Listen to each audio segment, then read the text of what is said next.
Okay, so we are back today with some more reading of the words of Buddha, or the word of the Buddha. It's a book that we have been using to read from to study the Dharma. And so we were at, I think I have my thing saved. Inheritance of yeah, because we were doing the second noble truth. So let me start right there. Inheritance of deeds or karma. And this, like I spoke about karma, I believe, in a video from my understanding of the things I have studied on Buddhism. But this is the word of the Buddha's um, uh, take on karma. So it says, all beings are the owners of their deeds, the heirs of their deeds. The deeds are the womb from which they spring.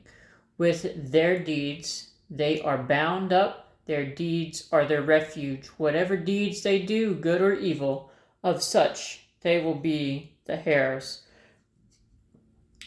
And whenever the beings spring into existence, their deeds will ripen. And wherever their deeds ripen, there they will earn the fruits of those deeds, be it in this life, or be it in the next life, or be it in any other future life. There will come a time when the mighty ocean will dry up, vanish, and be no more. There will come a time when the mighty earth will be devoured by fire, perish, and be no more. But yet there will be no end to the suffering of beings who, obstructed by ignorance and ensnared by craving, are hurrying and hastening through this round of rebirths. So, one of the things I personally take from this, when you see it say this about the oceans will dry up, the earth will be devoured by fire. It reminds me of basically what science says is eventually going to happen to the earth. Because at some point, it may be 1,000,000 years from now, maybe 1,000,000,000 years from now. I'm not sure of the exact timing. I may have at one time known how long scientists say, but I really don't remember that information anymore. But I do know at some point, thousands of years in the future, millions of years in the future, the sun is supposed to eventually explode. And what's going to happen first is the sun's going to expand and at some point get really close to the earth. So I guess that would be the oceans drying up, and then at some point the edge of the sun may even engulf the earth before it goes supernova.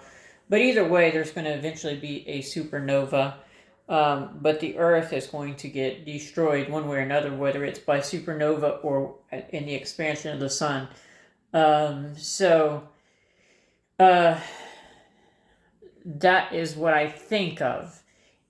Is that what the Buddha was talking about? Was he actually capable of seeing that far into the future? I can't say. It's impossible to know what was going through somebody else's mind. I wouldn't go that far to say that. Personally, I believe so, but that's just my belief. There's no way to prove that.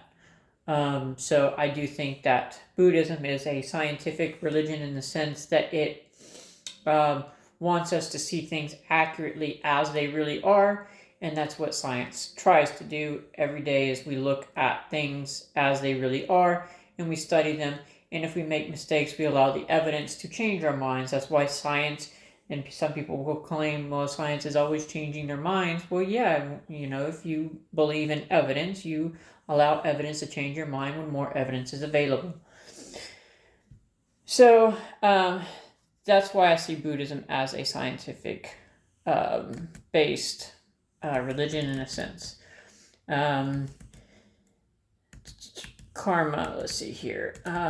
Actually, I think it ends right there. Yeah, so I guess we could end the video right there. The third noble truth will be in the next video.